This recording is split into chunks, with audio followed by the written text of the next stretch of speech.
Hello, thank you for joining this Ink and Panels session where today we're going to be talking about storytelling.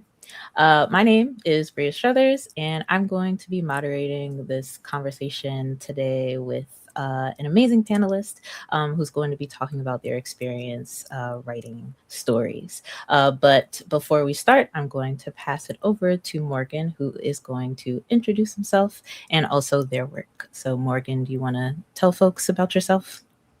Yeah, sure. I'm Morgan Walker. I am a creator with the company Saturday AM. We're the world's most diverse global manga anthology. We're based in North Carolina, but we've got stories from all over the world and creators from all over the world. I do Soul Beat, which is a really cool story. I'm hopeful to talk about that today. Awesome, awesome. It's great to hear about Soul Beat and all of the amazing work that Saturday AM is doing. So let's get into it. So first, just talking about really the process of writing and starting a story.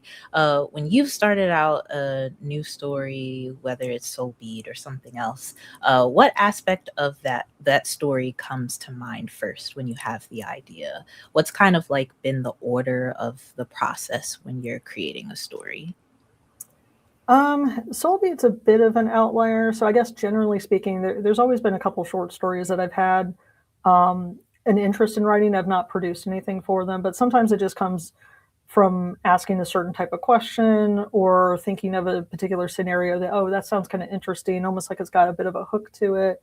So then I try to explore where that goes. Soulby, it kind of followed that a little bit, but its initial start was actually wanting to do a parody of Dante's Inferno. When I was in high school, I was very interested in just retelling that story through a more like modern lens, and um, it was originally trying to adapt it into kind of a manga format. Since working with Saturday AM and more specifically Frederick Jones, the founder of the company, he was also kind of my editor. Um, I think the strategy was trying to come up with a more interesting hook than trying to retell a story and trying to think of some of the aspects or like design language that I was wanting to put. I was really interested in blaxploitation films like Shaft, Cleopatra Jones, and the like, Superfly, and wanting to marry that with the manga aesthetic and this kind of epic storytelling of a character who has to go through literal hell to solve a crisis or solve a problem. And so, with working with Fred, we took some of those kind of broad elements and then came up with a. He likes to use the analogy of a box. So coming up with a box and these walls that you then that's your framework, and everything has to kind of stay in that framework. You can think outside of it a little bit, but at the same time, um, that's kind of a good way to try to stay on topic for the story. So I think for me, my initial idea is kind of coming up with a question or an idea, and then just kind of taking that and running with it, and just that's that. I think that's kind of the best way to sum it up. No, that's so incredibly cool just to hear that it kind of like branched off from the inspiration of wanting to adapt from Dante's Inferno and then like all of that other inspiration that went into developing it further. So cool. um and so like kind of going off of that and also like hearing about Soulbeat and how like unique of a pitch this sounds, what do you feel like has helped you with developing like these original ideas? Like how are you able to create stories that stand out? Um, I think it's a combination of kind of looking at what has kind of been done before. I mean, we're never going to be like fully original, or Mm, it's okay to kind of have inspiration. mhm. Another exercise that I think Fred has helped me understand is having. He jokes about, he calls it your mind palace. I think that's a reference to Sherlock Holmes, that show, I think. So kind of locking away or cataloging really cool story ideas that have been done before, and trying to think, how can I kind of learn from that type of story and pull it into ours. So one of the references that we were using is like Indiana Jones. In fact, the pitch of our story is Shaft meets Indiana Jones. So it's taking this really iconic kind of character type, or this character archetype, and mixing that with a really cool kind of adventure premise, And I think that that has kind of helped to guide the story. Um, there was another part of that. I think the other part of going or working with a story is just being true to yourself. Like, how do you tell a story? There's kind of a way that I approach pacing or character introductions and certain plot points in the story. That for me, that's kind of my original element that I'm bringing into it. But I do look a lot at references. I look to movies, films, books, anything that I've experienced, and I'm like, what can I kind of pull from that to kind of get that same kind of vibe or learn from that storytelling. And there's obviously great storytellers out there, and it's okay to have references and to have inspiration. So that would probably be my biggest advice: is like, don't be afraid to look to others. You don't have to reinvent the wheel with storytelling. Yeah, for sure. Like I feel like it's so helpful to really have, like you said, these other references of inspiration that are guiding your story and knowing like what story you're trying to tell. Like I feel like as a writer, something I've heard a lot is thinking about like in a store or like on a shelf, like where would your book sit? What else is around it, you know? So yeah, that is like really, really helpful. Um, and then also like going a bit more into soul beat and also like really storytelling in general, I wanted to like ask about characters. Um, and if you could talk a bit about like how you create characters that feel special that your audience is able to connect with. Like what are you keeping in mind as you're developing characters for your story? Yeah. I think I have the benefit of telling a story that kind of takes place in modern day, and so that's very relatable. I don't have to think too hard about like, oh, what's it like in medieval England or France or something, or I don't have to think about what the future will be like 100 years from now. I can kind of look at the experiences that we have today, and especially with a lot of my character. My main character is a black male character. There's other characters of color in the story, and at some point this story will take off and experience other parts of the world. I think it's good to have the references of what those experiences are like today and be able to pull from that, and to kind of be a little bit more authentic with the characters in that story. Um, as far as like character creation or character, like how do I come up with characters for the story? Part of it is the necessity of the story, like what's the plot require. So what kind of characters do I need to keep the plot going in a specific direction? There's also the idea of like themes. So with my story, because it's very supernatural, it's also got some aspects of like Constantine or Bitterroot, this sort of supernatural kind of fighting demons and other creatures of the night type of thing. There's also that religious aspect to it, maybe because we're talking about heaven and hell and things. So thinking about how can I tie in those as an influence for a type of character, as far as character design or character naming. I think a lot of times it's coming up with a theme and then just kind of running with it in the story. But the most important part is making sure that it makes sense for the story and that it fits within the framework of the story. Again, thinking of that box and thinking what works and what doesn't. Yeah, for sure. Yeah, like knowing exactly like how your character will fit into like the theme of the story and like the world of the story as well.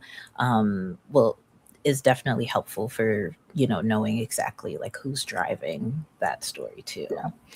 Um, and then like also, so then like thinking a bit about kind of like conflicts and sort of like story arcs, I would say, whether the conflicts in the story are minimal or they're like world-ending catastrophes.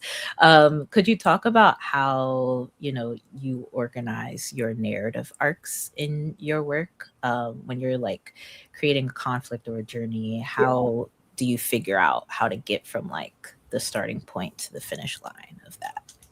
Yeah, I mean, I certainly learned a lot again from looking at existing manga. The way that they do their arc structure. There's usually like a big bad that you kind of build up to. And there's kind of mini bosses along the way. Maybe thinking of it in terms of game design as well.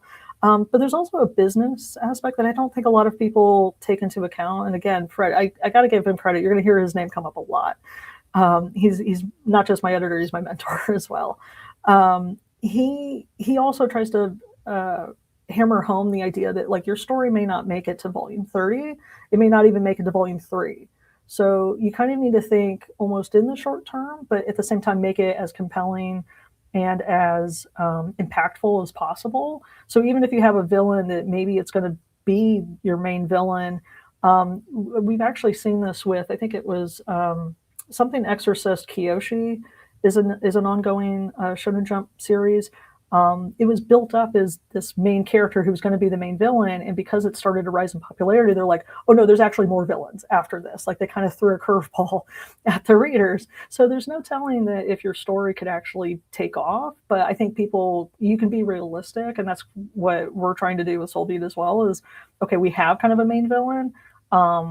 He's kind of the main trajectory, but there's maybe opportunities for really impactful characters that come up or obstacles that Dante has to face on a volume by volume basis. We're not planning 30 volumes ahead. We're thinking about the next volume. How can that be almost like a cinematic experience, like an MCU episode, like an episode in the greater MCU universe, or just like you got to think about Indiana Jones. Each movie is so good on its own, and it just happens to build up to a trilogy.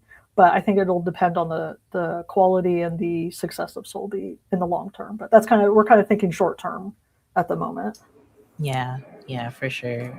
And actually, like, kind of thinking about going off of stuff that you've mentioned since you've brought up your editor, I actually wanted to ask, like, what has been really helpful when getting feedback? I know everyone might not have an editor, but whether it's an editor or your audience, what has how have you gone about like implementing feedback when kind of like moving forward in your Yeah. story, like revising stuff like that?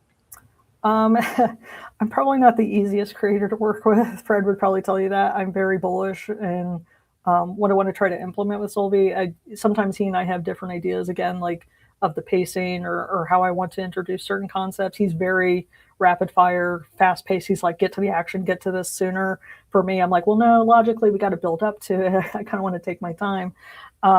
So sometimes he and I do butt heads. I'm probably not the easiest person to um, give advice to. Part of that's the ego of a creator, but I've always been very thankful for his perspective. And there have been some changes that he's recommended to me as far as where the story started before volume one was even in production or before it got printed. That I think the story is in a much better direction because of his advice and his perspective on what would be more successful and more interesting. And I think having an editor, it's easy when you're by yourself. You can just think like, oh, I know what I'm doing. I know that the story makes sense in my head, but then you need that person to hear it and point out all the inconsistencies and point out the plot holes. So I think it's good to have that ear. Um, and while it may be important to listen to your editor, it's also important just to listen to yourself and know what like you're comfortable with and not do everything that somebody else is telling you to do. So it's kind of a balancing act. But I would highly recommend getting an editor and make sure it's an editor that you trust and is someone who has your best interest in mind, as always. Yeah, for sure. I feel like that sort of relationship you have with an editor, like if you're working with someone, is really important. And it's really like good to keep in mind the feedback that they offer because, yeah, like sometimes you push back against stuff, but also sometimes they're seeing things from an outside sort of perspective than you have. Um, yeah, like also thinking again about storytelling and something else that I wanted to point to is also kind of like the emotional aspect of storytelling and how that relates to story beats. And so uh for me, like something I love with storytelling is really the ability for a story to make you feel something. And I wanted to ask how would you like describe the feelings that you hope to create in your audience and what has helped with like adding emotion to your Yeah. story? Um, I would say the two most important, if I had to narrow it down, because obviously I think people want to have a sentimental story that people can cry over, like some of our favorites, like One Piece and Naruto. There are those moments that really make you love those characters and fall in love. in love with them. You know, obviously I'm still kind of new, and I'm you know, new kid on the block, so I'm not expecting to reach those levels of sentimental values just yet. But for me, what's always stood out to me, the two things would be comedy. I really love making people laugh. I love introducing kind of funny elements into the story, even though it seems a bit strange because it's a story about, you know, fighting the devil and heaven and hell and those types of things. But I've always had that sense of levity, and I think shonen manga does a really good job with that. Um, and then the other thing is just the rule of cool. And that's something, again, learning from Fred. He's like, you know, just lean into it. You've got this badass character design. Excuse my language. You've got this really cool background for the character about, you know, who he's inspired by, the inspiration for the story and the character design as a whole. And it's like, just lean into that and just, again, be authentic about it. And I think that's helped me make a character that I love writing and love telling his story all the time. Like, I love putting him down on paper all the time. He, you know, obviously you want to love all your main characters, but um, if you're not living by the rule of cool, then I think you're doing it wrong. The rule of cool, that's so good to take away from it. Yeah, I feel like that's such a great point. Um and something also, like, going off of something you mentioned, really is like being more new to like writing or this particular experience. I feel like a lot of folks who might be watching this who are starting out with stories, they also might not like have had that much experience, and also because of that might not have a lot of confidence to uh, develop these things like character, emotion, etc. And so I was wondering if you could also mention anything as far as like how you developed a greater confidence in your like writing abilities. It's really hard to like put something out into the world Yeah. and to feel like you can share it. So yeah, like could you talk a bit about like what has helped you build more confidence? Yeah, it's interesting. I feel like in hindsight, I'd almost give advice to like my younger self, and I think this applies to new creators as well. I probably would have started off doing short stories first instead of jumping into my magnus opus. Like, you know, I consider Soulby, it's the one that I've been working on the longest. It's the one I've developed the most. Um, and so I think if you'd started, you know, if people start on a short story, you can build up to that, and, you know, doing shorter work at a time, you know, maybe 5 to 15 pages. And that's something that I think we give advice to new creators as well. And we've tried to provide opportunities through like Summer of Manga, and even March Art Madness, although that's not so much storytelling, um, just so that you can build up to it. Because I think when you jump right in, you overthink things a little too much. Um, I'm fortunate that I was able to produce parts of Soulby in the magazine prior to getting the book out, so that I could learn through that experience what was working and what wasn't. And then when we got to the actual book development, it was me, Frederick, and then also Harvey Eunice, or Austin Harvey Eunice, sorry, who's another editor at Saturday AM. When the three of us sat down, we had reflected on the prior work of Soulby and then said, okay, here's what's working, here's what's not. And we were able to come up with a more cohesive vision for Soulbeat moving forward now that it's published. Um, I think it's also helpful maybe to do assistantship. So, like, if you're an artist and a writer, maybe you just work as a one of the two or even both for another creator that's also got some talent under their belt or some experience, so you can learn from them, almost like an internship. I don't know what opportunities are available for that. I kind of jumped into the deep end with Saturday AM and jumped right into the fray of getting a book out there. It took many years, but I, you know, was working on Soulbeat from the start with them. Um, I think it really does take time. It took me several years before Volume One was even produced, and it took me quite a bit of trial and error, a couple chapters at least, that I had to completely redo for the most part. So I would just say, like, jump right in. Don't hesitate. There's a game that I love called Sekiro, and there's a common phrase called "hesitation is defeat" or something like that. That would probably be the best advice. You know, learn from other experienced creators, and then just jump right in. Don't wait to try to create your favorite story. Yeah, for sure. Like really just like doing the thing. It's also really great that like you said you were able to experience like testing out doing some of Soul Beat in the magazine, and expanding it into a larger work. Yeah, like I feel like all of that is really great as far as like folks getting started, and really just like having the motivation to do it.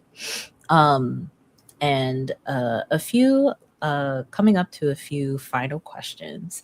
But one I wanted to ask is, for you as a writer, how what do you want readers to take away from Soul Beat, and really like what kind of writer, as you like kind of like see yourself in the future of this story, what kind of writer would you like to be known as? Oh man, that's really difficult. Um, Sorry. no, no, it's a great question though, because I think it's, it kind of helps. It helps knowing that so that you can kind of know what direction you want to take with the story, but also as a creator, sometimes I just feel like I'm winging it and I'm just going, flying by the seat of my pants or just taking it day by day. Um, but I think for me, I want people to have a sense of, going back to the kind of the rule of cool thing. I think the emotion that that would evoke is a sense of their satisfaction in the adventure that people are reading, that they feel like, oh my god, I felt like I experienced a really cool story in that volume, and I want them to have that expectation of wanting to read the next volume, of just like, okay, what happens next? So that sense of anticipation, I think, um, that's kind of what I would like people to want to get out of the story, is this sense of, um, I guess, just sense of excitement about the characters and the story that we're telling. Um, and maybe there's some plot twists in there, or some interesting things that will make people scratch their head and be kind of like, "Whoa, I wasn't expecting that," or seeing a character like Dante and others in the story doing things that you don't typically see in manga specifically. Yeah, I love like a good plot twist that kind of like surprises you, you know. Yeah, that's really great. And I do think it's helpful to, like you said, like know like how you want to see yourself as a writer, and what kind of like creator, what path you want to create for yourself.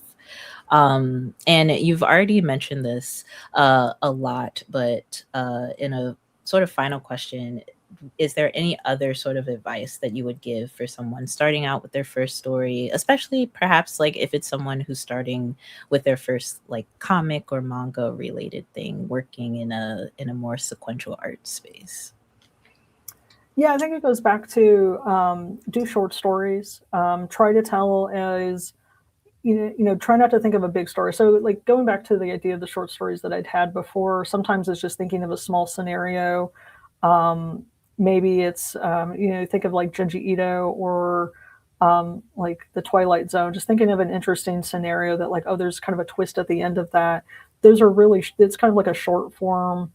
um, maybe, for Junji Ito, it's a maybe 15, 20 pages of like a, small chapter, Twilight Zone type of episode. It's like 30 minutes. Like, if you can learn how to tell a story that's that succinct, but also that compelling and that interesting, I think then doing that multiple times, or learning how to perfect that art, can then help you figure out how to do more long form, because basically every chapter would be like that. Like every chapter is part of a greater plot, but it's still doing that. It still has kind of a small sort of subplot within that chapter, that as long as you can tell that complete story in 15, 20 pages, then you can move on to the next 15 to 20 pages.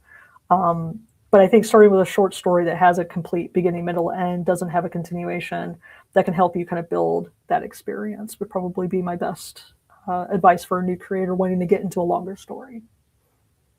Yeah, for sure. Starting off with like smaller projects can really like help you. It also kind of like helps build like that portfolio of experience that you have too, Yeah. for sure. Well, this was really insightful. Thank you so much, Morgan, for sharing your storytelling process with us today, and also, of course, like sharing more exciting information about Soul Beat. Before we go, could you also remind everyone watching where they can find you and where they can find your work? Yeah. Well, yeah, thanks for having me. I love talking about Solby and talking about the process. You can find me basically on almost any social media. It's whatever the handle is, it's at Solby Manga. Try to keep it simple and and easy to Nice. find. So if you That's know the a good book, you idea. know, yeah, if you know the book, you know where to find me, or if you know my username, you know where to find the book, basically. That's good. Easy access. And again, I'm Bria Struthers, also B, the letter B, the orator on social media. I hope you enjoyed today's panel on storytelling, and please keep on a lookout for more great, really amazing program from Ink and Panels. See ya. Thanks, guys. Bye.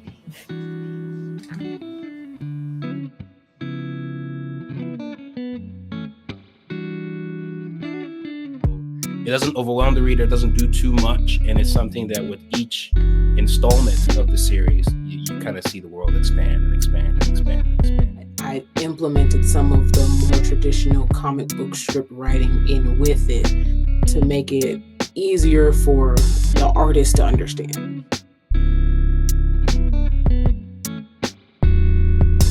My ideas are born out of either something that I am just either researching and then I've gotten like really stuck on it and I've gone down this rabbit hole. Building that world that for people to be able to immerse themselves in, right? I want to get into the field, and next thing I know, next time I see them, that same convention next year, they got a book that they want to show me.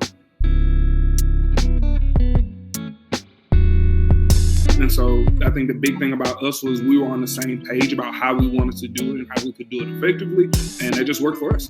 It's just crazy the feeling that you get when you make that connection. And my fellow comic book creators know, like when somebody comes to your table and tells you that they really like your story. Ink&Panels. Ink&Panels Volume 2. Ink and Panels Volume 2. It's called Ink&Panels Volume 2.